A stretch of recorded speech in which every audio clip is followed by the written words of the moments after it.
I am the Tofu Golem. Please enjoy the video. You'll start by confirming prerequisites. Get straight to pairing. Turn on Bluetooth on your phone, open the Noise app, and allow location and call permissions. Once done, put the watch on and wake its screen. Press the pairing prompt in the app. You're not configuring extras yet, just link the devices. Make sure both batteries exceed minimum levels so the connection won't drop during setup, and wait for the app to show the watch as connected before moving on.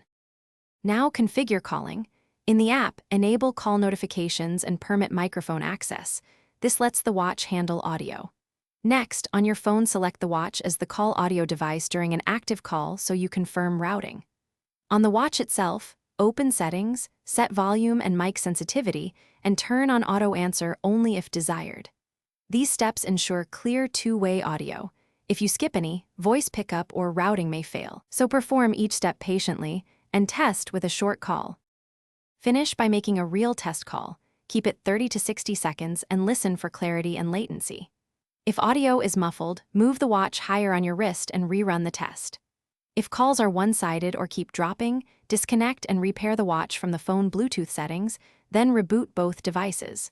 If problems persist, reset network settings on the phone as a last resort.